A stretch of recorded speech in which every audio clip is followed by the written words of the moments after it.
దేవుని నామానికి వందనాలు, దైవజనులకు వందనాలు, ప్రజలకు వందనాలు.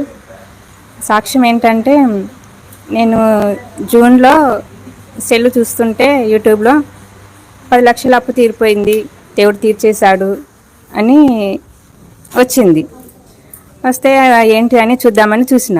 జాషువా అన్న 10 లక్షల అప్పు తీరిపోయింది, వందనాలు, స్తుతి, స్తోత్రములు అన్నీ చెప్తుండు. ఏంటి ఈ స్తుతి ఏంటి, స్తోత్రం ఏంటి, తీరిపోయింది ఏంటి, నాకు అప్పుడు తెలియదు. అంటే మా దైవజన్ చెప్పేవారు, స్తుతించండి స్తుతించండి అంటే. నాకు స్తుతించడం ఎట్లనో తెలియదు అసలు. ఎలా స్తుతించాలి దేవా, ఏం చేయాలి దేవా అని నేను అనుకునేదాన్ని. కానీ జాషువా అన్న ప్రార్థన ఎప్పుడైతే విన్నానో స్తుతించడం మొదలుపెట్టినాను. అయితే నేను జూన్లో అన్నకి ఫోన్ చేసిన. అన్న ఇట్లా సంగతి అన్న, అప్పులున్నాయి, చాలా అప్పులున్నాయి అన్న అని చెప్పినప్పుడు జాషువా ఒకటే మాట అన్నాడు, అమ్మ అట్లా అనద్దు, అప్పులున్నాయి అనద్దు, అది సాతాను మాట. సాతాను నువ్వు అవకాశం ఇవ్వద్దు, దేవునికి అవకాశం ఇవ్వు, నువ్వు తీరిపోయినాయని వందనాలు చెప్పు అని ఒకటే మాట అన్నాడు.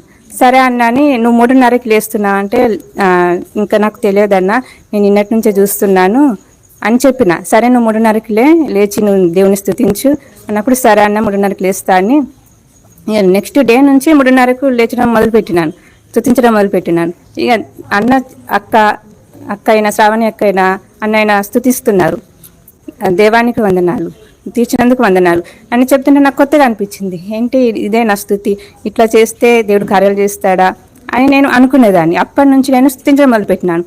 అన్ని రోజులు నేనేం ప్రార్థన చేసిన అంటే, దేవా నాకు ఇవ్వు, దేవా నా అప్పు తీర్చు, నాకు ఇది ఇవ్వు దేవా, నాకున్న అప్పులన్నీ తీర్చండి అని నేను ప్రార్థన చేసేదాన్ని.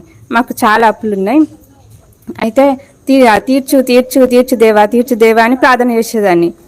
ఇది ఎప్పుడైతే అన్న వాక్యం వినడం మొదలుపెట్టినానో, తీర్చినందుకు వందనాలు మీరు అనండి అని ఎప్పుడైతే విన్నానో, అప్పటి నుంచి నేను దేవా నా అప్పులన్నీ తీర్చినందుకు నీకు వందనాలు, నువ్వు ఇస్తున్నావు తండ్రి, నాకు నమ్మకం ఉంది, నిరీక్షణ ఉంది, విశ్వాసం ఉంది, ఇప్పుడు తీరలేదేమో, తర్వాత నేను ఎప్పుడైనా నువ్వు చేస్తావు ప్రభువా, నువ్వు తీరుస్తావు, నమ్మకం నాకు ఉంది అని అప్పటి నుంచి నేను తీర్చినందుకు వందనాలు, ఇచ్చినందుకు వందనాలు అని ప్రతిదీ అనుకుంటూ ఉండేదాన్ని. అయితే మొన్న రీసెంట్గా ఏమైందంటే, మా పిల్లలకి హాస్టల్ ఫీజు కట్టాలి. వాళ్ళు చదువుకుంటున్నారు, హైదరాబాద్లో బీటెక్ చేస్తున్నారు, పాప బాబు ఇద్దరు. నా పేరు సరిత, మంచిర్యాల నుంచి వచ్చిన. అయితే పిల్లలకి హాస్టల్ ఫీజు కట్టాలి, ఎలా ప్రభా అని ప్రార్థన చేసుకున్నాను. నువ్వు హాస్టల్ ఫీజు ఇచ్చినందుకు వందనాలు అని నేను ప్రార్థన చేసుకున్నా, దేవుని స్తుతించినప్పుడు పాపకి హాస్టల్ ఫీజు ఇచ్చిండు ఒకరి ద్వారా, మా అమ్మ ద్వారా. ఇచ్చినందుకు వందనాలు, ఆ రోజు ఇచ్చినందుకు వందనాలని సాక్ష్యము చెప్పాలనుకున్నా కానీ భయంతో చెప్పలేదు. అయితే మళ్ళీ నెక్స్ట్ మొన్న జనవరిలో కూడా కట్టాలి, డిసెంబర్లో ఒకరికి కట్టారు పాపకి, జనవరిలో కూడా కట్టాలి, ఇద్దరికి కట్టాలి. దేవా నువ్వు డిసెంబర్లో కట్టినావు, పాపకి ఇచ్చేలాగా చేసినావు, ఈ జనవరిలో కూడా నా తండ్రి ఇద్దరి బిడ్డలకు నువ్వు హాస్టల్ ఫీజు ఇచ్చినందుకు వందనాలు, నువ్వు ఇస్తున్నావు, నేను నమ్ముచున్నాను, ఇచ్చినందుకు వందనాలని స్తుతించినప్పుడు మా అత్తమ్మ ఏమో పాపకు కడుతుంది హాస్టల్ ఫీజు, మా అమ్మ వాళ్ళేమో బాబు కడుతున్నారు హాస్టల్ ఫీజు.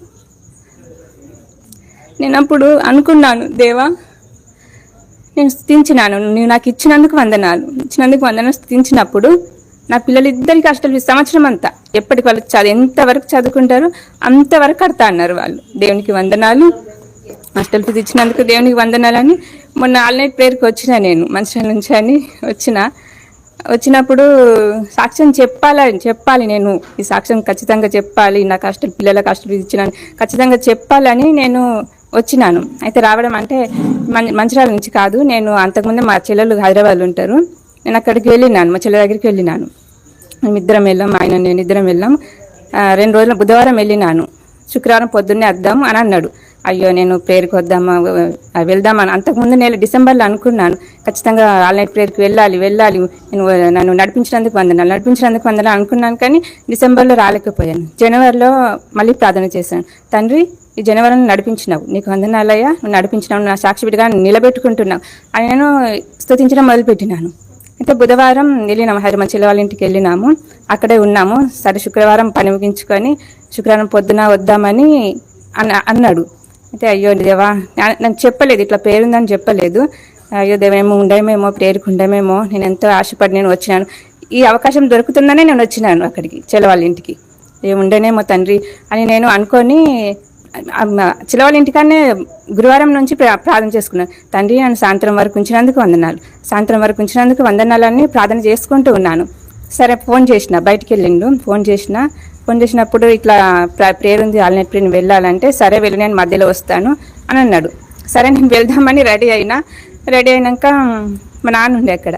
నానుండి నేను ఇట్లా చెల్లెతో ఇట్లా చెప్పిన, ప్రేయర్ ఉంది, ఆల్నైట్ ప్రేయర్, నేను వెళ్తానంటే వద్దు, నువ్వు ఒక్కని ఎందుకు వద్దు, నీకేం తెలియదు, నువ్వు మంచిర్యాల నుంచి వచ్చినావు, ఇక్కడ సిటీ, నీకేం తెలియదు, వద్దు అన్నారు. నేను ఒకటే మాట నేను వెళ్తాను అన్నప్పుడు సరే చెల్ల పడగొడుతుందని చెల్ల అని ఒకటే అని అన్నది. తర్వాత మా నాన్న నమ్మలేదు, అమ్మ నాన్న నమ్మలేదు, ఒక్కతే ఎట్లా పోతుంది అని అన్నప్పుడు అమ్మ, నాన్న, చెల్ల బిడ్డ, చిన్న బిడ్డ 5 నెలల పాప, నన్ను 5గురు నా మందిరానికి నడిపించినారు. ఒక్కరు చెల్ల పడగొట్టడం కాదు, నన్ను చర్చికాడ 5గురు నన్ను పడగొట్టినారు. దేవునికి వందనాలు. ఆ రోజు ఆల్నైట్ ప్రేయర్ రోజు సాక్ష్యం చెప్తా అనుకున్నాను. ఎవరైనా ఉన్నారా అని అంటున్నారు, అక్క అంటుంది. కానీ నేను కుర్చీలో కూర్చున్నాను, నాకు లేవడానికి వస్తలేదు, కాళ్ళన్నీ వణుకుతున్నాయి, గుండె దాడ ఎక్కువైంది.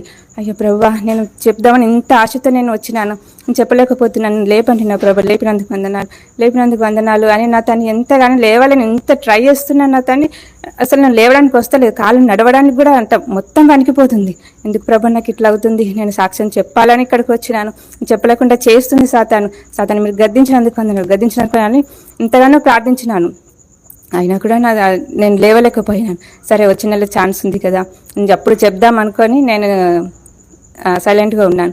మా అప్పులు తీర్చినందుకు వందనాలు, ఇప్పుడు తీర్చిన ఎప్పటికీ ఇదే స్థుతి నా స్థితి మార్చుకోవాలి. ఆయన ఎంతగానో నా తల్లి 3:30కు లేస్తున్నాను, 2:30కు వింటున్నాను, నైట్ 8ంటికి కూడా నా వాక్యంలో నేను ఉంటున్నాను. నేను ఎంతగానో నా తన దైవజయంలో వాక్యం ద్వారా ఎంతగానో బలపడ్డాను.